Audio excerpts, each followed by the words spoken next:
Oh, werewolf. There, Wolf. Welcome to another episode of Monster Men.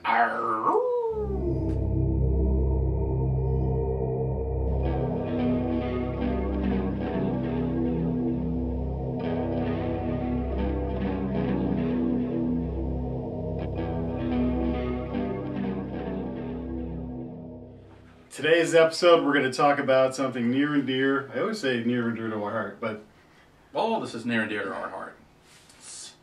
it's two kinds of movies. Horror comedies and the comedy horror. Right. And there's a distinction, and sometimes the line is gray. But some of my favorite movies fall into this category. We talked about American Werewolf in London a couple episodes ago. Yep. One of my favorite movies of all time. Because that's a horror movie, That is primarily, funny. that has funny scenes in it. Another movie that I referenced when we were talking about vampires was one of my first exposure to vampires, and Bela Lugosi in particular. Was not Dracula, the movie. It was I don't know where it's coming. It was Abbott and Costello meet Frankenstein. Yeah. And that was Dracula, the first, for me. Yeah. And that movie is a funny movie, but it also has sort of that universal monster horror element to it. It's a perfect gateway drug for kids. It To is. get them into horror, because it got just into... And that was your chance to see Frankenstein and the Wolfman and Dracula. But all the in actual one place. people who played him. Yep. Boris and, Karloff and Bela Lugosi and Lon Chaney Jr., they were all in And those. that was on like once a month, whereas Dracula was like never on TV. Right. Thank you, PIX-11, when we were growing up, that they would put it on every Sunday, just about at 11 in the morning. It was the best. So I was thinking, I wrote a whole bunch of them down here. Some of my favorite movies, and we can kind of categorize some of these. Is that a horror comedy or is that a comedy horror? And what did you think of it? So, Abbott and Costello meet Frankenstein, American Werewolf in London, The Night Stalker, another one of our favorites. Yes. Another one of those. That's horror. It's horror, but it has so funny funny moments. Vincenzo! The other characters, again, brilliant. That was a made-for-TV movie and a TV series. They did it, and they do it right, because when you have a really tense show or movie, you need to sometimes break up that tension with a little bit of comedy, even if it's just one line, because that kind of resets you. So you can go, boom, hit him back again with something really scary. Yep. Now, another one. We got a whole bunch of them right here. We can just go right down the line. Yeah. Sort of along the lines, I think before I ever actually saw any of the Frankenstein movies, except for Abbott and Costello meets Frankenstein. Right. I saw Young Frankenstein. Oh. I saw that before I saw the other ones. Really? Yeah. Oh, great movie. If you ask me my top 5 movies of all time, that's probably in the top 5. It's Mel Brooks' best movie. Yeah. By far. And, my niece and nephew love that movie. They've never seen Frankenstein. Well, do you really need to? Now, Because it's a bunch of Frankenstein movies all in one. I went back recently and watched Frankenstein and Bride of Frankenstein, which I hadn't seen in years. And I forgot how much this, borrows right from it. Yeah. Practically quotes it. And in some ways, it's almost like the third episode of those movies. It's so loyal. They use the same sets in a lot of cases. Yeah. It's just a brilliant movie. Now, Mel Brooks did Dracula, Dead and Loving It. No. Later with Leslie Nielsen, and that had nothing... No, you can't beat Frankenstein and Igor. What knockers! Thank you, Doctor. Terry Garr. Terry Garr was awesome. You want to talk about all-time hot chicks. Terry Garr, Young Frankenstein. Yeah, really. Terry, you were awesome. You were awesome in The Odd Couple, by the way. Now, another one of my favorite movies of all time, and one of my favorite Halloween costumes I've ever had of all time, Ghostbusters. Yep. Now, what do you think? Is that a horror comedy? Or that's a comedy that just had a paranormal kind of horror element to it, but I think that's a straight-up comedy. I think that also, though, influenced the horror genre into the sort of being able to battle a ghost. In the whole ghost hunter phenomenon. Yeah. You know, the EMF readers and all that other stuff. I think the Ghostbusters was sort of ushered in that era. Jason and Grant from Ghost Hunters need to be more like those guys. Don't cross the streams. That would be bad. We came, we saw, we kicked its ass. I mean, if you're the Ghost Hunters, Jason and Grant they're plumbers, right? So they should be in a position where they can cross streams. Yeah. One of the greatest moments of my life, wasted on somebody. A Halloween costume party, dressed like a Ghostbuster. Go into the men's room of this bar. Right. Next to this guy who's from Spain. Side by side, you know, the urinals are next to each other. We're doing our business. I got the pack on and everything, and I just go, don't cross the streams. Oh. He had no idea what I was talking about. I was like, that was the greatest line ever. Oh my god. Hey, I was just at a horrifying convention last year, and somebody had a replica of the Ghostbusters car, and Slimer coming out the back. You should have we have that picture. Yeah, we'll show that picture. It's awesome. What did you think of Ghostbusters 2? I didn't like it. There are moments I like of it, but overall it's a letdown. Yeah. I do like at the end when they're all covered in the love slime. Hey, man, I love you. I love you too. But overall. And then this long rumored Ghostbusters 3 that Bill Murray is like, nope.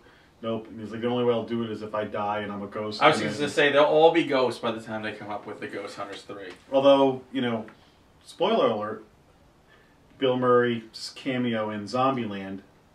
Now, what's that? Is that a comedy horror? Horror comedy? Now, Zombieland is tough because... I think it's more of a comedy horror. At its core, it's funny.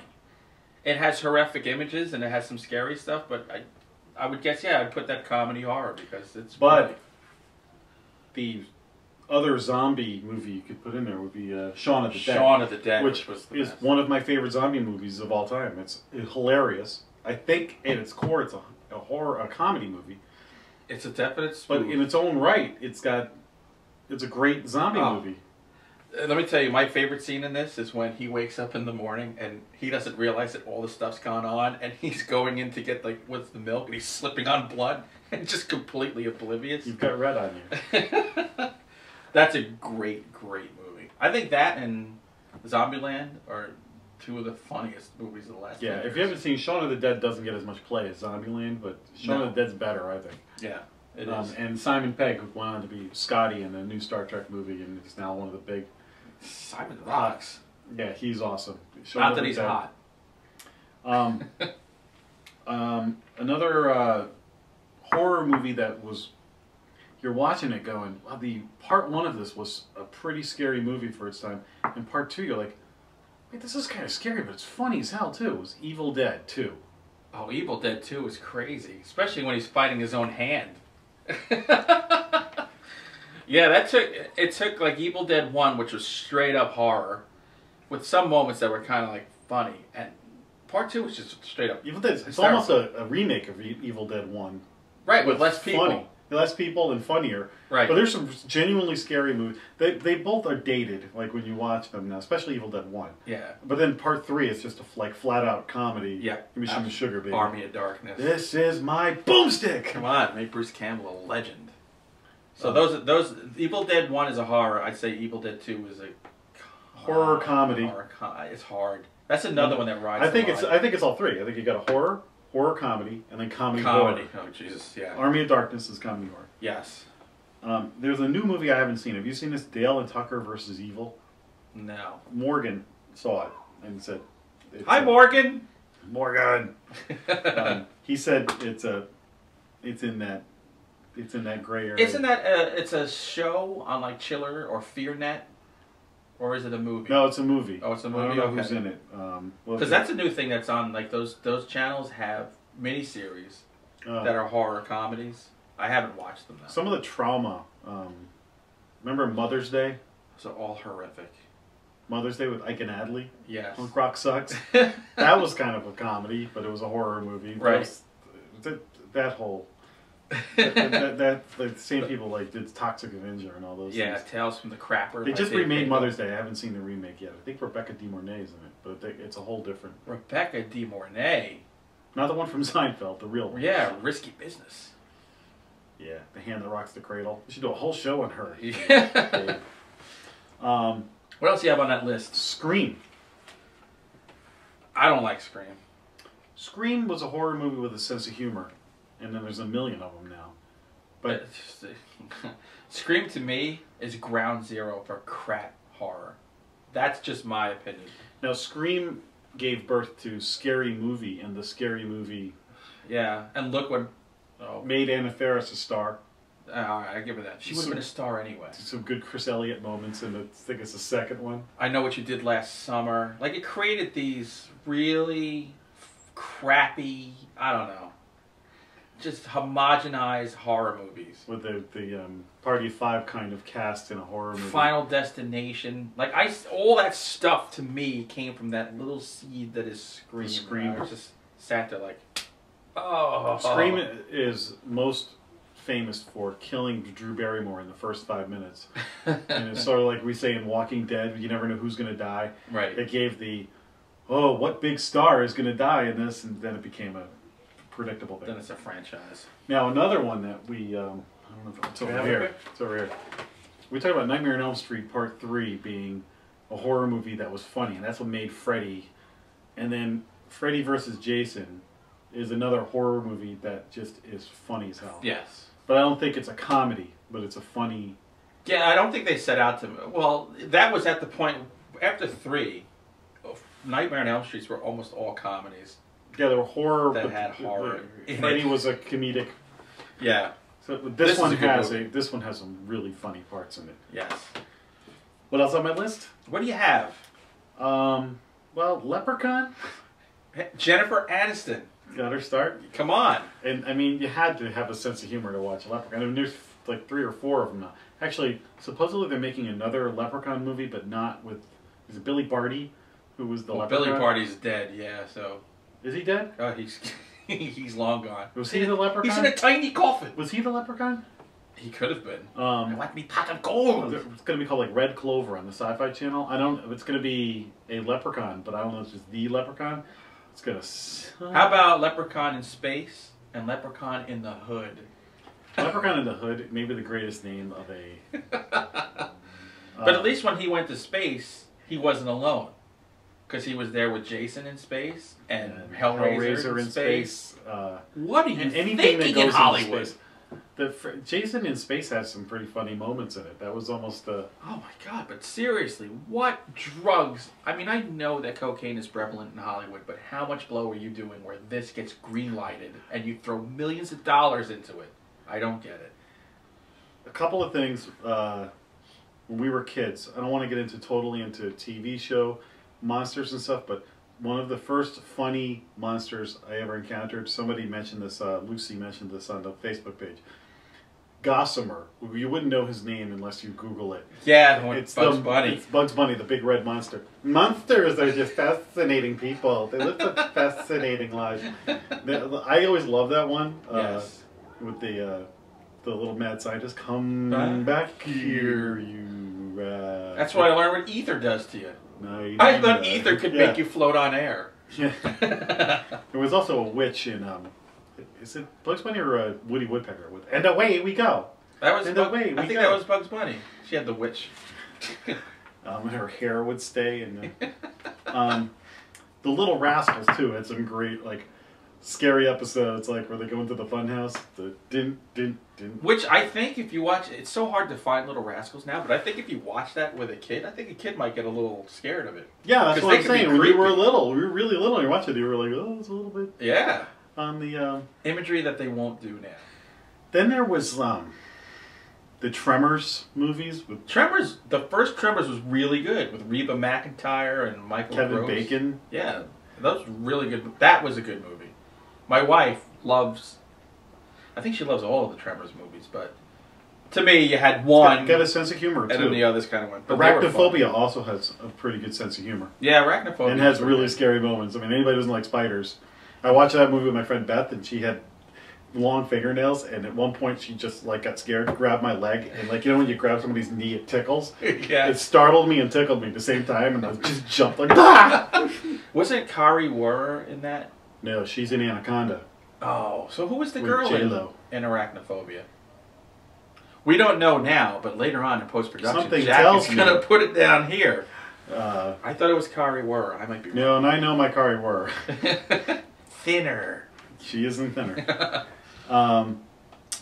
Gremlins? Gremlins is funny. Horror? No.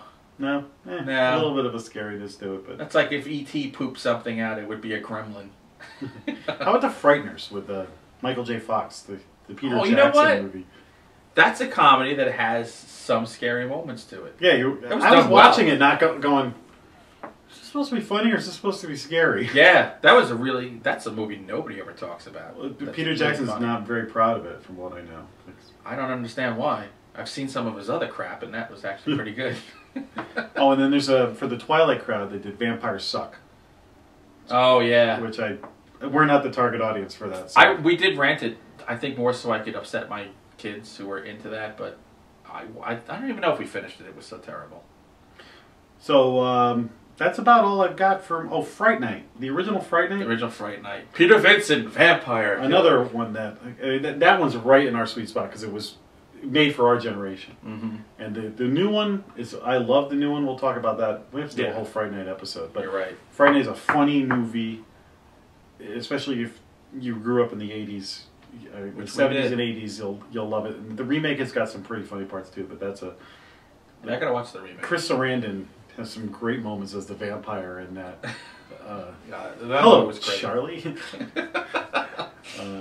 But I mean, there's others out there that we haven't mentioned, and if you have an idea, one that want us to see and comment, just tell us. What did we miss, or what was your favorite one that we mentioned? Yeah. What's your favorite funny horror movie, and what's your favorite horror comedy? So throw it up on. You can comment on YouTube, you can, our Facebook page. You can go to HunterShea.com. You can go to backandjack.com. Tell us anywhere. We're everywhere. So and if you're watching this on Facebook and you see in the window underneath there's a little button that says share. Yeah. If you click that, you can post this episode to your wall, and then your friends could see this episode too. And we'd appreciate it because if you like this show, and the more you share it, the more views that we get, the more people that contribute, the longer we can keep doing this. So and also buy his book, for God's sakes. Yes, Forest of Shadows is out in print, and if you buy a copy, let me know. Hit us up at any of those places I talked about, HunterShea.com, and I'll send you some signed stuff and a little goodie bag. So let me know. All right, so keep laughing, and we'll see you next time on Monster Bed.